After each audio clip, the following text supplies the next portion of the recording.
Good morning, good evening, good afternoon, wherever in the world you are. Welcome to this program. My name is Wilbert Mukori. Tonight, I would like to talk about Zimbabwe's problems. Be more specific, Zimbabwe's problem of the ruling elite and their proxies. They rule over the land with an iron fist. When they do something good, they make a big song and dance about it. And meanwhile, they do something bad and it's done quietly. We are at their mercy. I've got two video clips that I would like to play. I'll play the first one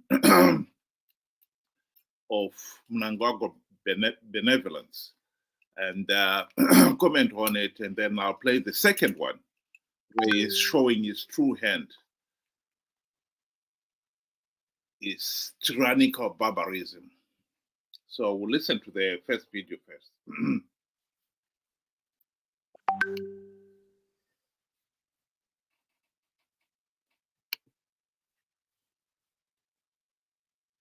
Of higher learning and churches continue to seek ways of improving youth through learning from the best.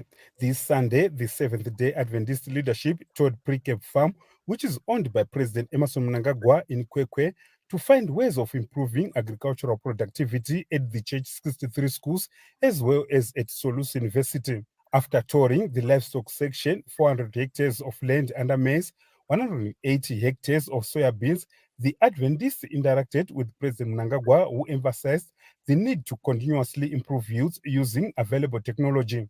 All the infrastructure if that is there, we are very methodical to know our targets year by year.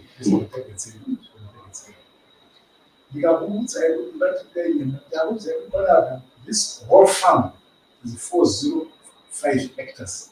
It's not going to be taken 8,800. Yeah, because we compare South Africa to America, you can go to computer, we get all that information. We must pick the best. Seventh-day Adventist elder Kudakwasheta Gurei updated the president on progress made at Solus University and 63 Adventist schools in the country regarding 60 tractors, which were donated to them, and also other implements. At the moment, Your Excellency, program with Solus Teresa irrigation opera in time in the next 3 months. We get to 250 hectares.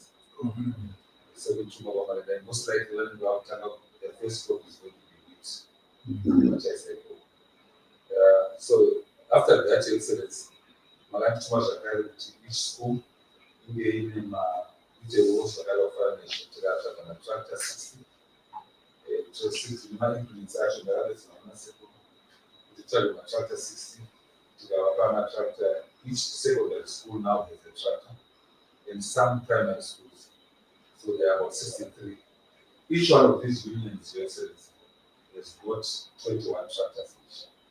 Some of the church leaders who toured the farm applauded the work being done for the good of the country.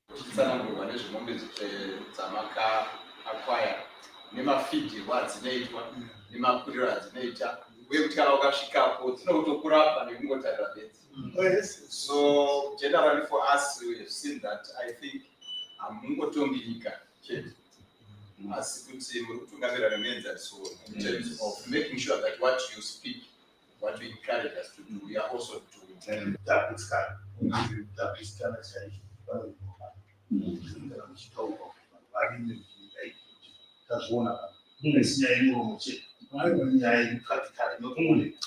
Well, we can listen. We don't have to listen to the end of it.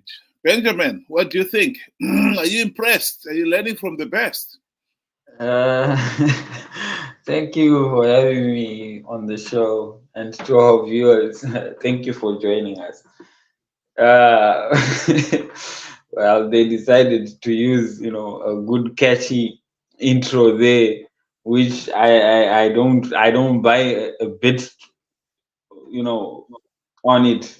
When you look at this whole picture or the whole story, it shows, for me, it cannot be used to say you are the best, because most of these things the ruling elite, let us say, just inherited.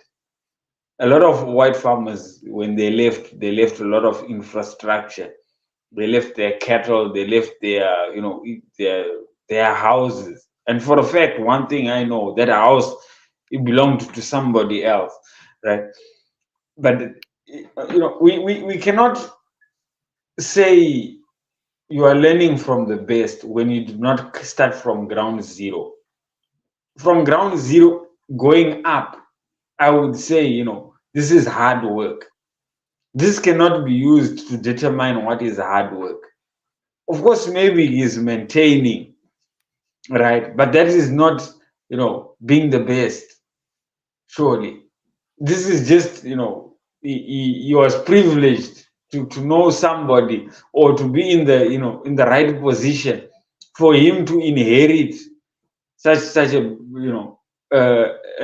an already established property, let me say. Yeah, I totally agree with you there. I think the video itself wants to give us the impression that here is somebody who is doing very well, and indeed he is doing very well. But what we should never forget here is that in Zimbabwe, the ruling elite, people like him, have got absolutely unlimited access to funding. The breed of cattle you saw there is not your run of the mill. You won't get that kind of breed of cattle in the rural area. It's just too expensive for the rural farmer. And in this particular case, when they're talking of command agriculture, every year, how many millions of dollars he's got access to. And we know, of course, that historically some of these people will get all these loans and never pay them back. But the other point that I wanted also to emphasize here is that here is the ruling elite. He owns, I think there he said 400 hectares of land. They own it, he owns it. And yet the same regime is denying the ordinary people access, title deeds to even 1 hectare of the piece of land on which their homestead is built. This is what I find really annoying. And we know, you and me know, they use that to make sure that particularly the people in the rural areas, they are kept poor and impoverished and always beholden to the Zanu PF proxies, the headmen, the chiefs, and so forth, so that they can be frog marched to attend Zanu PF rallies and frog marched to vote for Zanu PF. This I find ridiculous. Yes, I agree with you. It's always the rich, not the rich as such, but the ones that are politically connected, especially in Zimbabwe and most of Africa. That's how it is. It's who do you know? I mean, their wealth is unlimited, because nobody can stop them from doing whatever they please, and nobody holds them to account. You cannot ask what happened to such and such, monies. There's been a lot of schemes. I mean, you are looking at, for example, all these command agriculture and the agri bank. Before that, it's unlimited resources.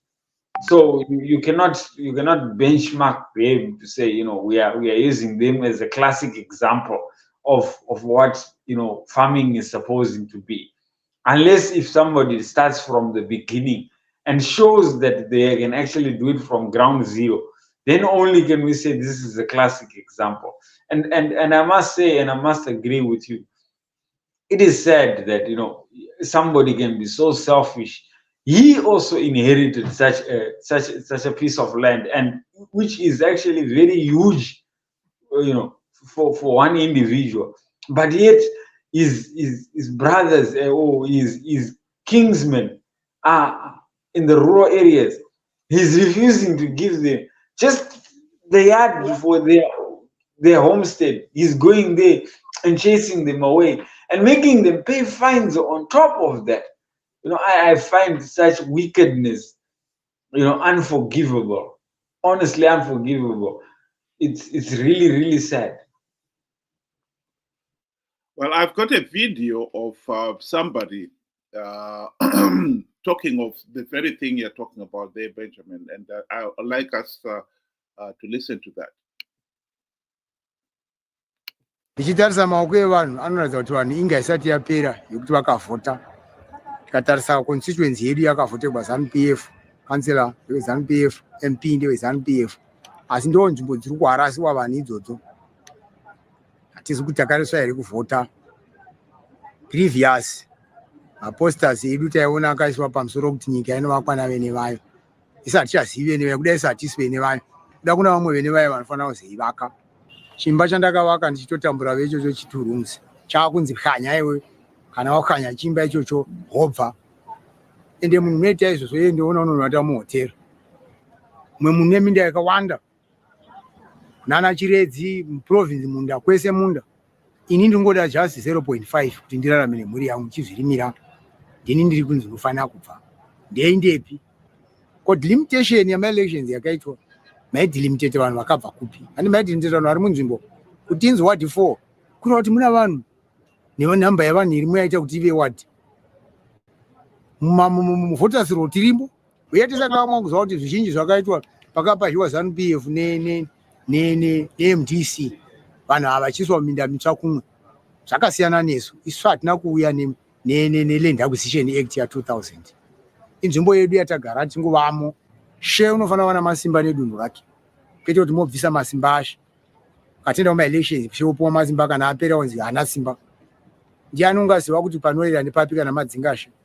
Isu hatiwirirani nazvo savanhu vokwaMugabe. Tiri kuchema kuhurumende kuti president vokwadi regai tiri munzvimbo medu. Anotiti tibve titwendepi takabva nyika. Ndakasungirwa zvenyika ndakagara mujeri. Asi ndasununguka ndabva kujeri ndoti ndauya kuzosunungura nyika. Yopoti nyika haina kusununguka. Zvotireva haina kusununguka zvo. And then it's funny to momo yose yavanhu nyika yose vari kungobvisiwa.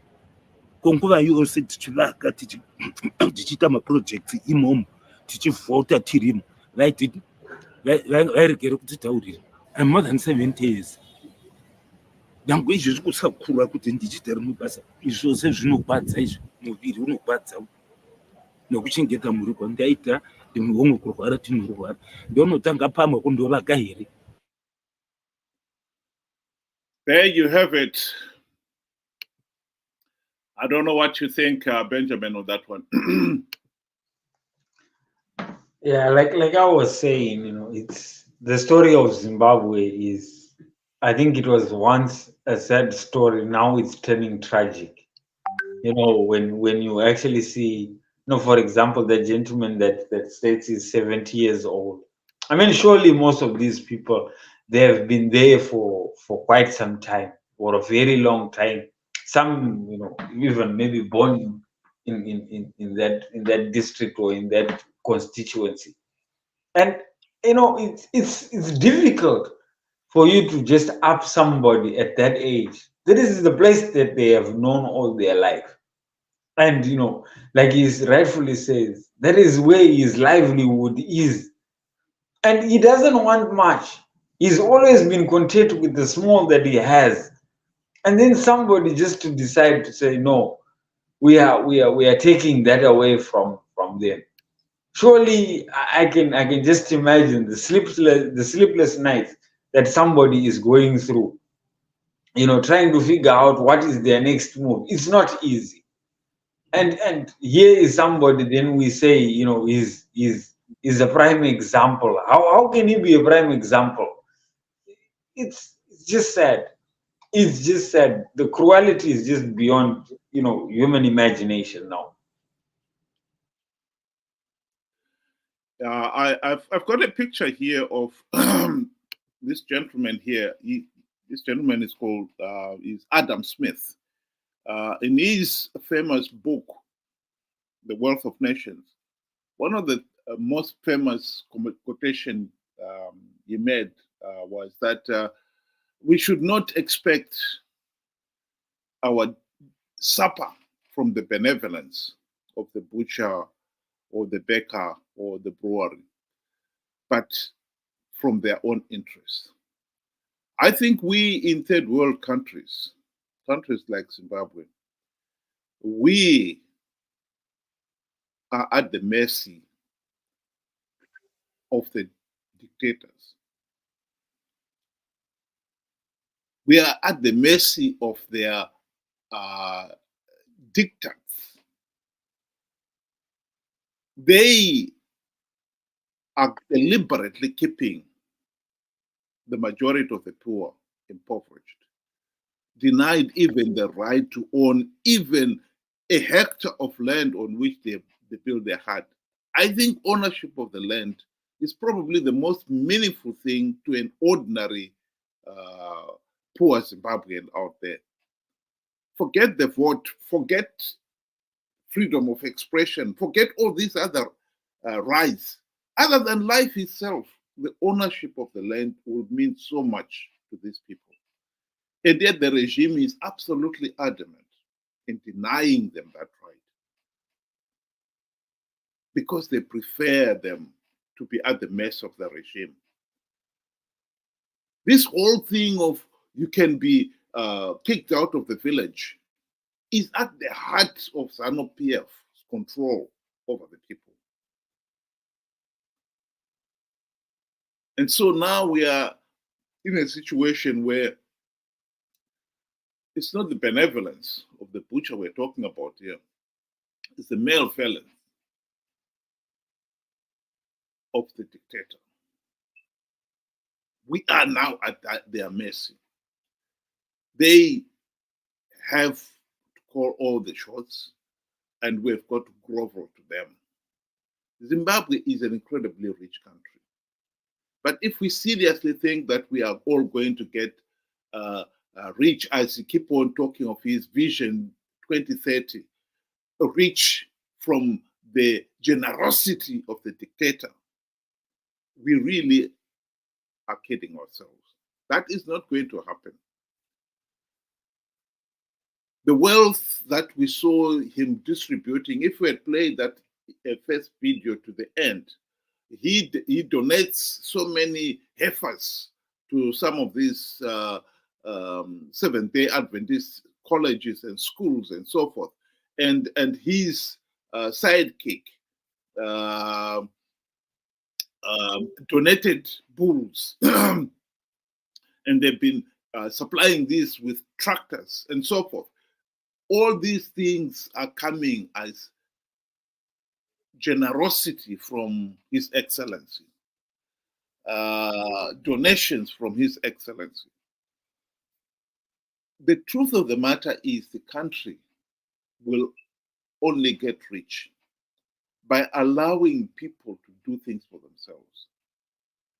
In this particular case, I honestly believe that giving the people the right to own land, give them title deeds, they will build a decent home, they will invest money to make sure that there's got clean water, they've got toilet facilities, and their quality of life will improve. The only reason why Zanu PF will never do that is that they know that the headmen will not be able to tell those people to frog march them to a Zanu PF rally. Because when you've got the title deeds, you can say, no, I'm not moving from this place. Why should I move? Because I didn't attend a rally? But when you're told that you do not own any land, you're there at the mercy of the headman and the chief. You do as you're told. I think this is the tragedy of Africa. We are not talking here of the butcher being generous or the baker being generous. We are talking here of a dictator who gives with the right hand and makes a big song and dance about it, only to take away even more, deny us even more with the left hand. The generosity of Mnangagwa and his sidekicks is not going to drag Zimbabwe out of poverty. That is a fact. They are only holding back the whole nation because of greed. This is a regime that is determined to stay in power, and they're not going to let the ordinary people be masters of their own destiny. They will never allow ordinary Zimbabweans to own even 1 hectare of land where their homestead is built, for no other reason than political control. Zanu PF will never hold free, fair, and credible elections. And therefore, then, by necessity, the regime has got to maintain total control over the people. And what better way to do it than making sure that the people are no more than medieval serfs, beholden to the tyrannical landlords. Benjamin, you can go ahead and put in your closing remarks. Oh, thank you. So what I would say, for a dictatorship to work, they need to create an environment just like what Zimbabwe is. A fearful and impoverished, citizen. That is what they need. But on the contrary, we cannot. We can make our own way out. For us to enjoy democracy and the freedoms that we need, the freedom to even to own your own property is very simple. It's for us to think for ourselves. Let's not be tunnel visioned. Let's think for ourselves. Let's not just follow what the top guy says.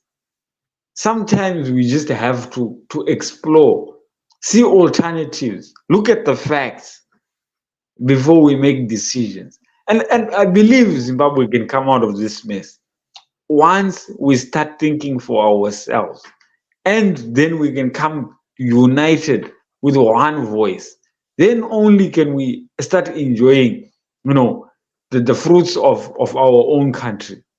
Otherwise, without that, I don't see, I don't see us coming out of this whole mess anytime soon.